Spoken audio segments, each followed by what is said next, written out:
It's my distinct pleasure to address the esteemed members of the think tanks of Indonesia. Friends, we have had very rich historical and cultural ties. You may please recall that in 1950, in the first Republic Day celebration of India, your president was the guest of honor. So that shows how close we are. A very brief address from my side, consisting of two parts. I would touch upon two issues. One, of course, about naming the entire India's offensive as Operation Sindoor. Friends, Operation Sindoor has been a big launch, a big campaign against those perpetrators of violence, of terrorism, who have taken away the husbands of our daughters, of our sisters, and of our mothers. So I think at this hour, through this naming of the launch of offensive as Operation Sindoor, the Indian government wants to communicate to the international community that we all stand by the mothers, daughters, and sisters of the country. This was a ghastly act which I can very well term as crime against humanity. The vermilion on our head, on our forehead, is the basis of our marital life. We just cannot think of our marital existence in India, the women, without that vermilion on the head.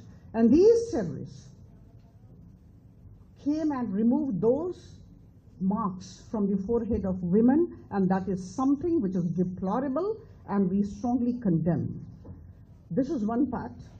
The other part, I want to very proudly inform this august house that India stands on the cusp of progress.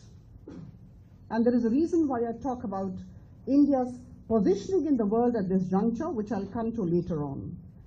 India is the fourth largest economy of the world, as you know. We have just surpassed Japan.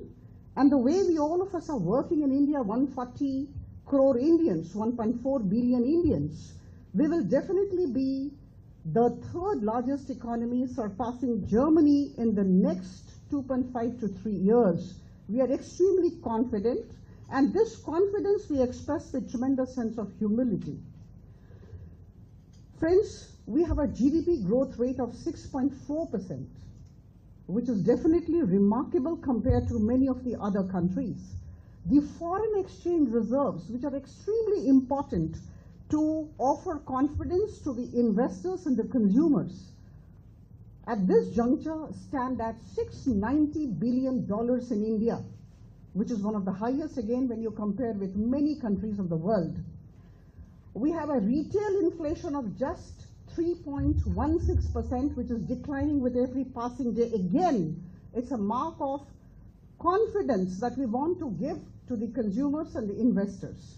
Friends, we are 1.4 billion strong population, and I would say with a lot of happiness, I underscore with a lot of happiness that it's a young population with a median age of only 29 years. So we have way to go to, and we are actually going up. In fact, one after the other, I can list out all the achievements, but there is paucity of time, I would not. And why did I focus on these is definitely a reason to it. We want to tell you very emphatically, and I say with all conviction at my command, that India is a peace-loving country. We do not want violence within the boundaries of India. We want tranquility. We want brotherhood. We want all of us joining hands and working together. And we want to reach a goal that we have set for ourselves, developed nation by 2047. India wants to be in the list of developed nations by 2047. Now, why did I say this?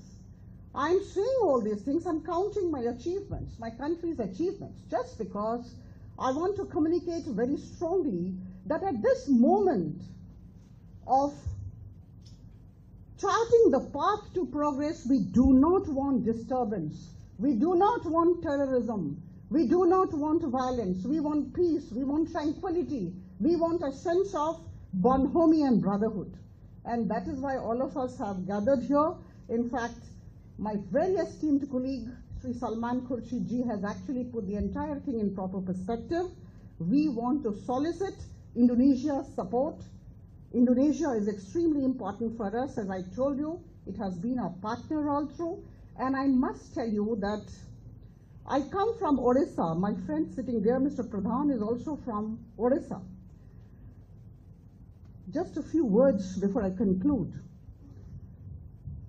In 1947, when Indonesia was fighting the Dutch for independence, it was Biju Patnaik, the legendary leader from